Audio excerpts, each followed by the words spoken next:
तो चलिए दोस्तों, आज जो है 15 जो है नंबर क्वेश्चन से सॉल्व करते हैं। इससे पहले 9.1 का जो है 14 तक सॉल्व कर दिया है।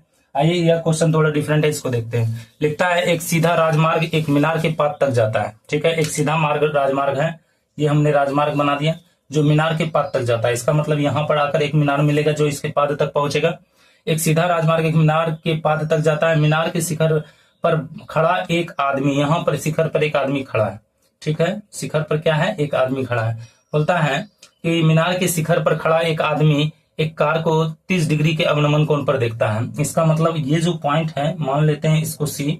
यहाँ पर ये आदमी जब यहाँ इस सी पॉइंट को देखता है तो उस समय एक कार नजर इसको आता है, और वह कार जो है वह उन्नयन कोण बना रहा है कितना, 30 डिग्री का। कितना का बना रहा है दोस्तों, 30 डिग्री का उन्नयन कोण बना रहा है। चूंकि उन्नयन कोण बनाने के लिए दृष्टि रेखा, ये जो एसी है दृष्टि रेखा और क्षैतिज रेखा का जरूरी पड़ता है, और ये हम इसको मान लेते हैं एक्स।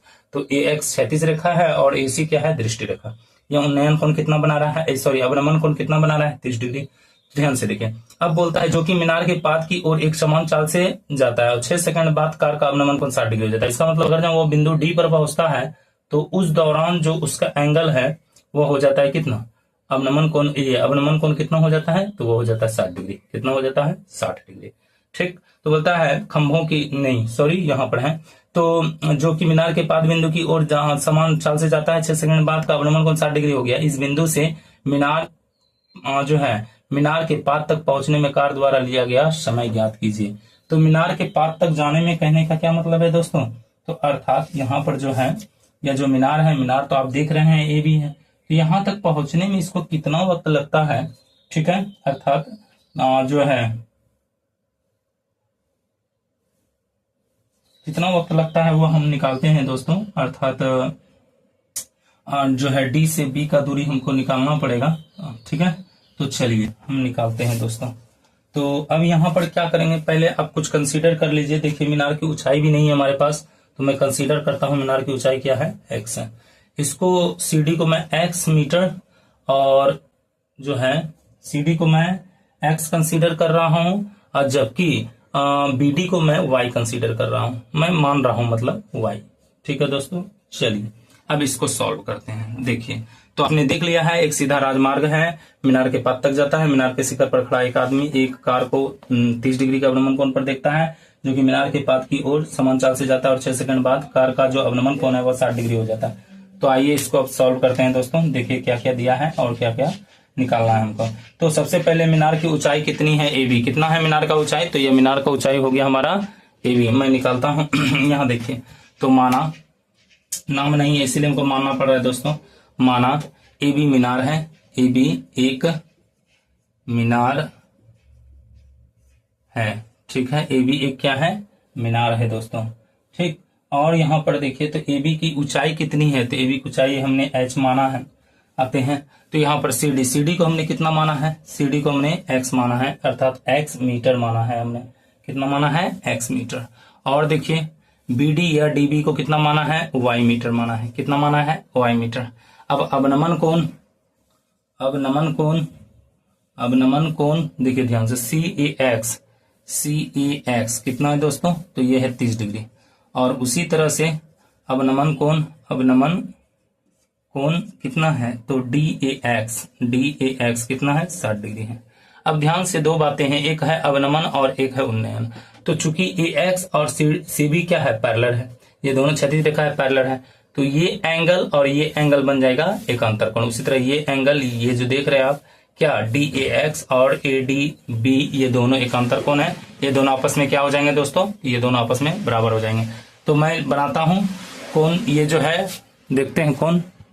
तो देखिए दोस्तों, कोण देख लीजिए सबसे पहले। तो कौन कौन सा एंगल बराबर हो रहा है, ये हो रहा है सी ए एक्स बराबर हो रहा है एंगल ए सी बी। ये हो गया कितना, 30 डिग्री। ठीक है, एकांतर कोण की वजह से ये कोण एकांतर है दोस्तों। ठीक है, उसी तरह ये 60 डिग्री और ये कोण क्या है, एकांतर कोण है। आइए एंगल अब हो जाएगा डी ए एक्स बराबर कितना हो जाएगा, ए डी बी। ये कितना हो गया, तो 60 डिग्री। ठीक है, चलिए अब हम सबसे पहले यहाँ पर हमको निकालने के लिए क्या कहा गया है, कि यहाँ तक मतलब मीनार के पाद तक पहुंचने में उतना इसको कितना वक्त लगता है। अच्छा, क्वेश्चन में और कुछ दिया हुआ था, 6 सेकंड बाद कार का जो है उनको 60 डिग्री हो जाता है। इसका मतलब क्या निकलता है कि बिंदु सी से डी तक जाने में उसको 6 सेकंड लग रहा है। तो चलिए हम वैल्यू फाइंड करते हैं दोस्तों। चलिए, त्रिभुज जो है एक ठो में काम कीजिए, एबीडी में काम कर लेते, किसी एक में आप काम कर सकते हैं, ऐसा कोई जरूरी नहीं है, आप चाहे तो एबीसी में भी काम कर सकते हैं। चलिए तो लिखते हैं त्रिभुज एबीसी में। त्रिभुज एबीसी में क्या होगा दोस्तों, तो देखिए इस एंगल के अकॉर्डिंग ये तो 60 डिग्री हो चुका है और ये 30 डिग्री हो चुका है। ठीक, तो 60 के अकॉर्डिंग लीजिएगा तो 10 फंक्शन लग रहा है, अर्थात 10 60 डिग्री पी बाय बी। अब यहां पर देखिए एक चीज मैं लिखने के लिए भूल गया, यहां पर ए बी मीनार की ऊंचाई है और मैंने इसको कितना कंसीडर किया है, एच मीटर कंसीडर किया है। तो देखिए ए बी बटे हो जाएगा कितना, बी डी। अब यहाँ पर 60 का वैल्यू होता है √3। अब ए बी का वैल्यू एच है और बी डी का वैल्यू वाई है, तो ये क्या आ जाएगा, एच का वैल्यू √3 वाई आ गया। ठीक है, हमने निकाला, क्या निकाला, तो एच का वैल्यू निकाला, √3 वाई निकाला दोस्तों। ठीक है, अब आगे चलिए, आगे वैल्यू मैं फाइंड करता हूं। तो पुनः देखिए, पुनः त्रिभुज किस में, तो त्रिभुज ए बी सी में, ए बी सी में। अब यहां पर जब ए बी सी में देखते हैं तो ये 30 डिग्री है, अर्थात 30 का वैल्यू क्या हो जाएगा दोस्तों, तो ये हो जाएगा ए बी बटे हो जाएगा कितना, बी सी। ए बी बटे कितना हो जाएगा, बी सी। तो 30 का वैल्यू कितना होता है, 1/√3 होता है। और ये ए बी का वैल्यू कितना है, एच है। और जबकि बीसी को मैं बीसी लिखता हूं, लेकिन ये 2 पार्ट में टूटेगा। बीसी किस किस पार्ट में टूटेगा, तो वो ध्यान से देखिए दोस्तों। तो देखिए दोस्तों, यहां पर जो है बीसी को मैं लिख सकता हूं BD plus DC, BD plus DC, ये हो गया 1 बाय कितना, √3। अब देखिए एच ऑलरेडी आपने निकाल कर बैठा है √3 वाई, यहाँ पर एच की जगह √3 वाई पुट कर दीजिए। बीडी का वैल्यू क्या है, तो वाई है, और डीसी का वैल्यू क्या है, डीसी का वैल्यू कितना हो गया, तो डीसी का वैल्यू हो गया है एक्स। अब क्रॉस मल्टीप्लीकेशन कीजिए तो ये हो गया एक्स प्लस वाई, और ये √3 गुना हो जाएगा √3 वाई, ये हो गया एक्स प्लस कितना, वाई, ये गुना होगा तो 3 वाई आ जाएगा, वाई उधर जाएगा, एक्स बराबर आ जाएगा कितना दोस्तों, तो 2 वाई।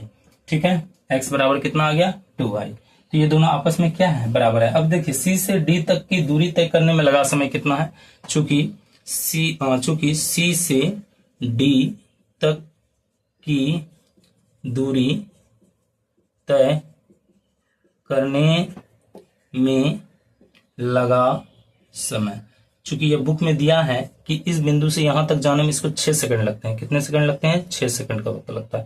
तो यहां पर 6 सेकंड लग रहा है सी से डी तक जाने में।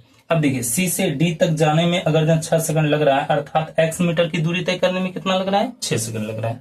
तो x मीटर की दूरी तय करने में लगा समय बराबर, तो x मीटर, चूंकि x मीटर की दूरी तय करने में इनको कितना समय लग रहा है, तो 6 सेकंड लग रहा है। और x और 2y दोनों आपस में क्या है, बराबर। इसका मतलब x की जगह मैं 2y भी भर सकता हूं। तो 2y मीटर की दूरी तय करने में लगा समय बराबर, ये भी कितना हो जाएगा दोस्तों, तो 6 सेकंड ही होगा। इसका मतलब जब 2y का दूरी तय करने में लग रहा है उसको कितना, तो 2y का दूरी तय करने में लग रहा है 6 सेकंड। तो इसका मतलब यह निकलता है, यहां देखिए, तो चूंकि लिखे थे सी से डी तक की दूरी तय करने में लगा समय लगा था 6 सेकंड, इसलिए x मीटर की दूरी तय करने में लगा इतना समय। तो अब यहां पर क्या था, x था 2y के बराबर, तो चूंकि 2y मीटर की दूरी तय करने में लगा समय बराबर कितना हो गया था, 6 सेकंड। इसलिए y मीटर की दूरी तय करने में लगा समय बराबर क्या हो जाएगा, तो ये हो जाएगा 6/2, अर्थात हो जाएगा 3 सेकेंड।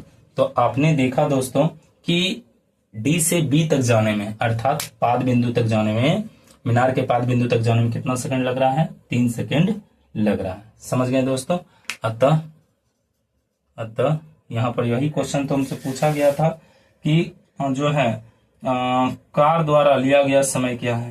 तो पाद बिंदु तक पहुंचने में कार द्वारा लिया गया समय, तो कार द्वारा लिया गया समय हो गया, कार द्वारा लिया गया समय बराबर ये हो गया 3 सेकेंड। ठीक है दोस्तों, इस वीडियो को देखने के लिए धन्यवाद दोस्तों। लाइक करें, सब्सक्राइब करें, शेयर करें, ज्यादातर दोस्तों तक पहुंचाने का प्रयास करें। मिलते हैं अगले वीडियो में। जो है सब्सक्राइब जरूर कर लें ताकि अगला नोटिफिकेशन मिल सके। धन्यवाद दोस्तों।